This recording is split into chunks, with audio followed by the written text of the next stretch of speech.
ये है दिल्ली दर्पण।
स्वामी और आप देख रहे हैं दिल्ली दर्पण।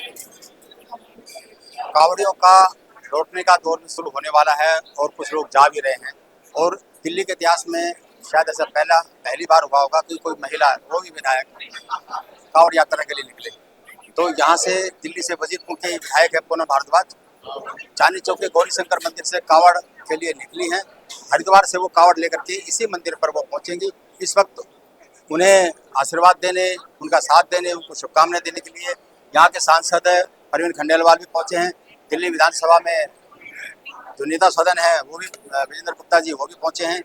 तो इस यात्रा में दिल्ली दर्पण टीवी की टीम भी जा रही है और आपको यात्रा के हर रंग से आपको अवगत कराई है। पूनम की इस कावड़ यात्रा को समर्थन देने के लिए चांदनी चौक के सांसद अरविंद खंडेलवाल जी भी साथ में हैं। विजेंद्र गुप्ता जी विधानसभा में नेता है और विधायक जी, आपने तो देखा होगा, मुझे लगता है कि महिलाएं ना के बराबर कावड़ यात्रा पर निकलते हैं। और जब एक विधायक कावड़ यात्रा पर निकले, इसको किस रूप से देखते हैं? तो मैं समझता हूँ महिलाओं में भी इस बात का उत्साह आएगा और वो भी प्रेरणा लेकर के निकल कर सामने आएंगी और ये मील का पत्थर साबित होगा कावड़ यात्रा में, पूनम जी का इस यात्रा में कावड़ लेकर आना।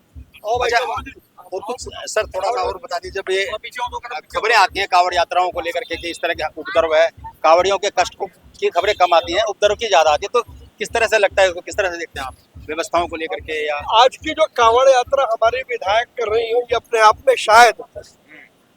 शायद पूरे हिंदुस्तान में ये अपने किस्म का पहला प्रयोग है और इस मौके पर विधानसभा के अध्यक्ष भी मौजूद हैं। इससे समझ में आता है कि इस कावड़ यात्रा का महत्व कितना है। वजीरपुर की विधायक पूनम भारद्वाज हमारे साथ हैं, दिल्ली महिला बाल विकास समिति के चेयरमैन भी हैं। इनके भी मन में आया कि कावड़ यात्रा पर जाया जाए, महिला कल्याण के लिए, उन्नत दिल्ली के लिए और विकसित वजीरपुर के संकल्प और सपने को लेकर के जा रहे हैं। तो पूनम जी, पहले कभी किसी यात्रा पर निकले हैं आप इससे पहले, या क्या अनुभव रहा है? इससे पहले मैं खाटू श्याम जी की यात्रा पे गई हूँ और मेरा परिवार लगातार प्रत्येक वर्ष फागुन मेले में दिल्ली से पैदल जाते हैं बाबा श्याम की ध्वजा लेके। अब की बार मन में आया कि खाटू श्याम जी जाते हैं तो अब की बार भोले बाबा की भी कावड़ लेके आनी चाहिए। तो क्या क्या मन में संकल्प है, क्या सपना है? संकल्प यही है कि जो मेरी बहनें कामकाजी महिलाएं हैं, किसी कारणवश वो नहीं जा सकती, तो उनकी छोटी बहन लगा लो, बड़ी बहन लगा लो, अपनी सभी बहनों की तरफ से मैं कावड़ लेके आ रही हूँ, उनकी उन्नति के लिए, उनके विकास के लिए, उनके स्वास्थ्य के लिए, उनके बच्चों के अच्छे भविष्य के लिए और मेरी वजीरपुर विधानसभा के लिए भी अच्छे से अच्छे कार्य हों और भोलेनाथ मुझे इतनी शक्ति दे कि मैं उनकी हर समस्याओं को पूरा कर सकूं।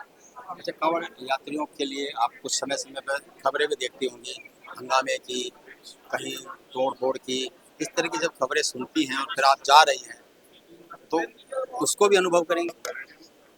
अब मैं जा रही हूँ, कितना उम्र कितनी है, सच्चाई कितनी है, वो अब जाने के बाद पता चलेगा ना। कि काफी लोग कुछ भी बोल देते हैं, मैं जब अपनी आंखों से देखूंगी तो सत्य और प्रत्यक्ष का अपना भी पता चल जाएगा।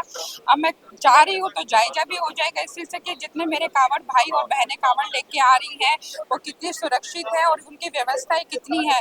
अब मैं खुद पर्सनली जा रही हूँ तो मुझे भी वो सारी व्यवस्थाएं देखने को मिलेंगी और जो सरकार की तरफ से जितना भी हमने सहयोग करा हुआ है वो सब पता चलेगा।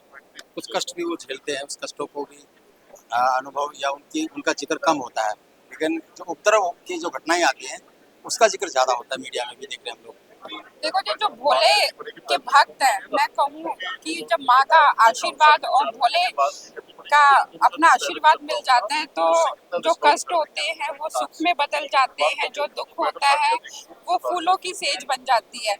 और जो अपना फैलाते हैं वो उनकी बात वो अब पता चल जाएगा कि जब मैं जा रही हूँ तो झूठी खबरें होती है, क्योंकि जब भोला एक इतने कष्ट के साथ वहां से अपनी कावड़ उठा के लाता तो उसके अंदर बहुत सारी मनोकामनाएं होती है, बहुत सारी श्रद्धाएं होती हैं, बहुत सारी उनके अंदर की इच्छाएं होती हैं। और जब भोला, हमारा भोला वैसे भी बहुत भोला है, वो तो एक गंगा जल और एक अपने फूल से ही मान जाते हैं, तो भोले भंडारी का तो जवाब ही अलग है। हर हर महादेव। तो बिल्कुल ये आपने सुना कि कांवड़ियों को क्या कष्ट होता है, उस कष्टों को भी अनुभव करेंगे। यात्रा में जो सुविधाएं उनका भी वो जायजा लेंगे और दिल्ली दर्पण टीवी की टीम भी उनके साथ जा रही है जो इस सारी चीज़ों से आपको अवगत कराएगी। तो बने रहिए हमारे साथ। राजेंद्र स्वामी, दिल्ली दर्पण टीवी। लेटेस्ट खबरों के लिए सब्सक्राइब करें हमारा YouTube चैनल या फिर लॉग ऑन करें www.delhidarpantv.com। खबरों की कवरेज और विज्ञापनों के लिए संपर्क करें इस नंबर पर।